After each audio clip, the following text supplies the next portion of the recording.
Hi everyone, welcome back to my channel.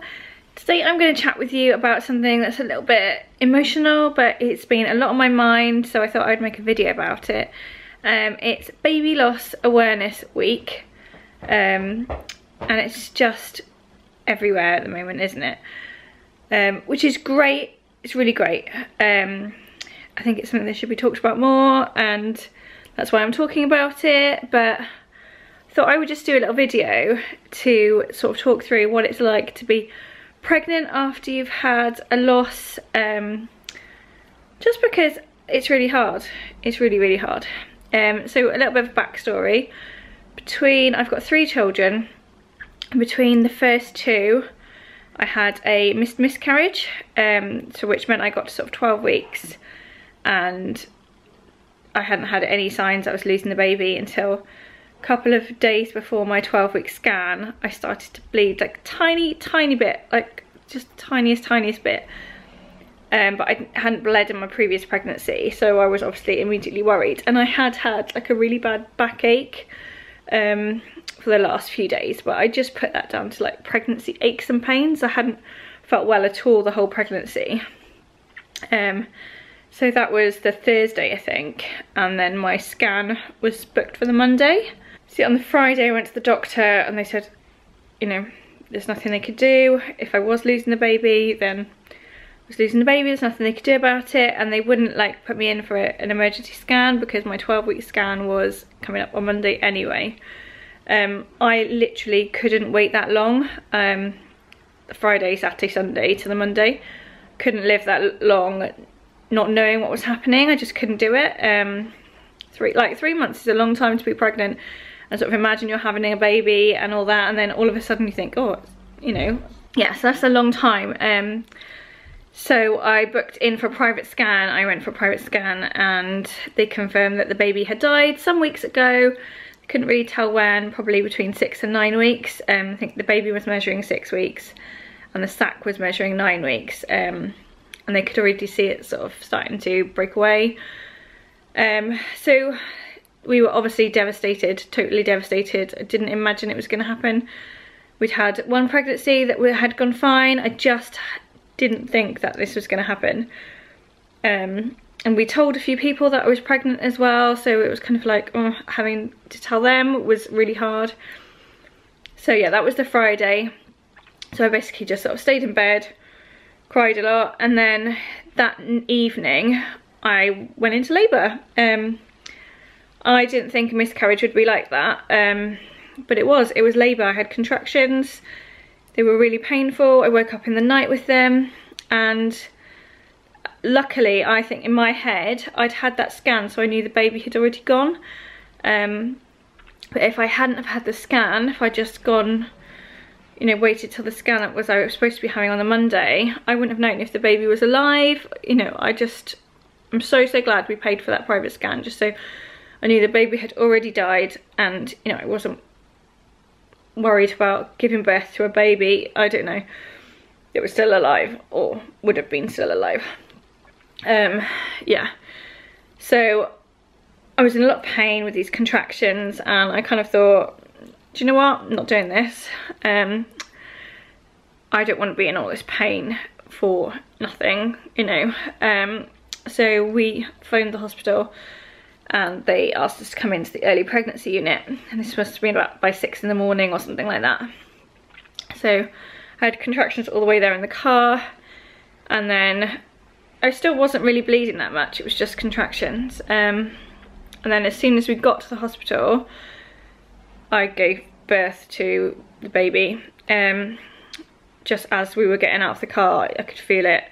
So I went into the bathroom at the hospital and I couldn't even look. Honestly, I couldn't look, and I don't feel guilty about that, because I think, like, I don't know what it would have looked like, but it basically came out in one as if I'd given birth to a baby, a little one. And then I was bleeding everywhere. After that, I just could not stop the bleeding. So I sort of tried to clean myself as best I could and get to the early pregnancy unit. I was like bleeding everywhere. They got me to sit down and wait for like 2 minutes. We got to the unit. By the time I got up, there was just blood everywhere. They were really good in the unit. Obviously that's just what they're used to dealing with. They'd seen this private scan, we showed them the private scan, so you know, they kind of knew what was happening. Because I was bleeding so much, they had to look down there and sort of, they got rid of any big clots and things like that, and they put some medicine in my cervix, I don't know what it was, to stop the bleeding because I was bleeding so much. And then I got put in a private room, and we basically waited for the day until the bleeding slowed down enough for me to be able to go home. So yeah, it was rubbish. Anyway, a couple of weeks after that, I had to go back and have a scan to make sure everything had gone. So yeah, it was a really crappy time, really crappy time.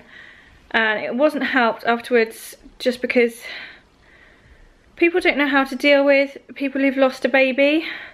And we told a few friends, and they're really supportive, like for a day or two, and then I don't know if they think that you should just kind of get over it, but I couldn't get over it. And I was okay for, like, I probably was okay for the first few months, and then it was like, it hit me really hard afterwards. But yeah, it was just, people were really insensitive. And I know that there's no right thing to say, but oh, we just had a really horrible time with some friends. And actually, some of them that we stopped talking to, a few years later, we saw them at a wedding, and they said, oh, we're really sorry, afterwards we had a really difficult pregnancy, so we know what it's like, we didn't appreciate it at the time. And I'm grateful that they apologised, and they realised that they hadn't behaved very well. But you still can't compare your difficult pregnancy with one that I lost a baby in. It's not the same, is it? So anyway, by the by.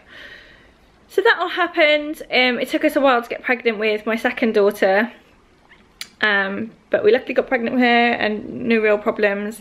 And then we had a little boy and there were no problems there again. And I'm pregnant with our fifth baby, but fourth child, if you like. And again, we've been lucky. We haven't, you know, had a miscarriage since, so I feel lucky.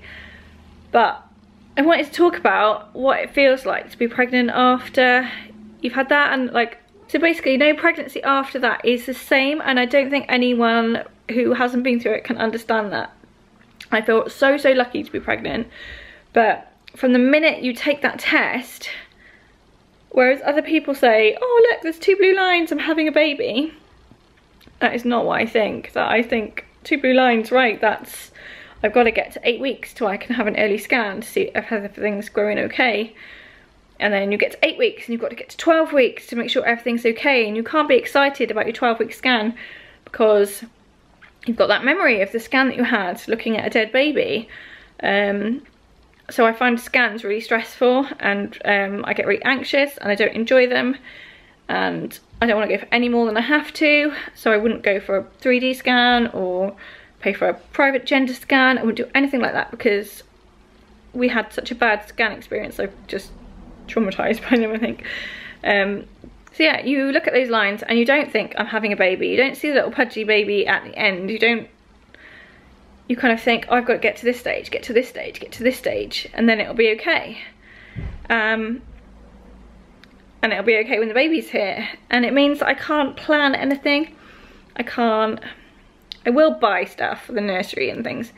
I'm 27 weeks now and I haven't done anything really for the nursery. I just can't do it yet. I can't be organised because I don't feel like it's real. I don't feel like it's necessarily still going to happen. Like, we never find out what the gender is, so that makes it a little bit less real as well. We don't give the baby a name before it comes. You just kind of, like, I would say emotionally detach yourself a little bit just to protect yourself, because in my head there's no guarantee that this baby's going to be okay. And with Baby Loss Awareness Week, it's really hard. As I said, it's really great that everyone's sharing their stories and I'm sharing my story, and I think that's great and we should talk about it more, and it would really help women to talk about things more. And whenever I open up about my miscarriage, I always have people saying, me too, me too, me too. and sharing their story. So like, it's really great that everyone's encouraged to talk about it, because it makes you feel so much better mentally if you know you're not alone. But yeah, all these stories, and there's quite a few like stillbirth stories. Amanda Holden's been talking about her stillbirth, and there's the lady who wrote the book asked me his name, but her son Teddy, he was like a normal pregnancy, normal birth, and then he had a metabolic disorder, I think, and so died shortly after birth. There was nothing they could do, nothing that they could have known, and it's really hard, because I think, like, I'm always looking for the next stage, thinking when the baby's here it's okay, but when the baby's here it might not be okay. It's just, I don't know, it's really, I think, yeah, it just takes something out of you. And like, comparing my pregnancy to like friends who are pregnant at the same time, who haven't experienced like loss before, it's just different, because they can get excited, they can see the end result, they can imagine that baby being there, but I can't. I don't know why. And then I think, maybe is that like mother's premonition? Do I know that something's going to go wrong, or am I just being anxious? I don't know. I don't have any answers.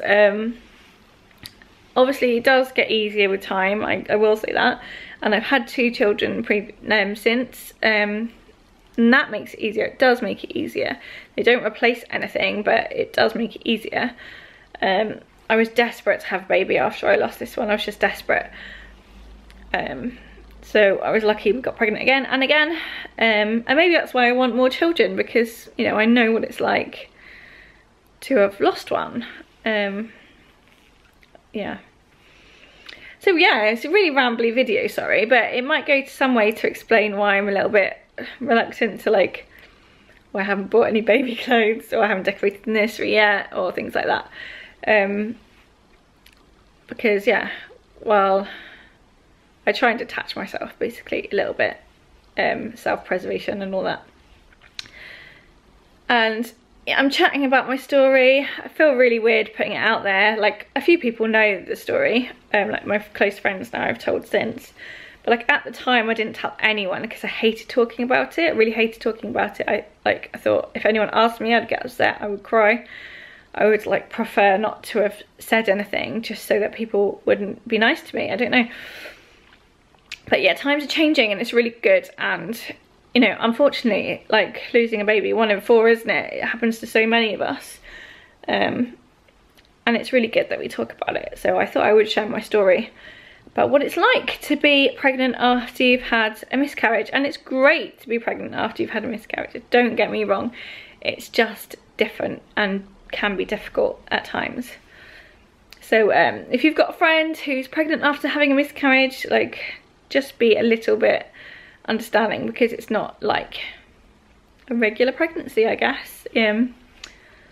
It's fraught with emotion, more emotion than it would be anyway, which it anyway is. But anyway, I hope you found it helpful listening to my story. If you liked it, share it, thumbs up, leave me a comment. You know, I'm happy to open the discussion, share what's happened to me. Feel free to share what's happened with you, and we can get more women talking about this. So anyway, have a lovely day, and I will catch up with you soon. Bye.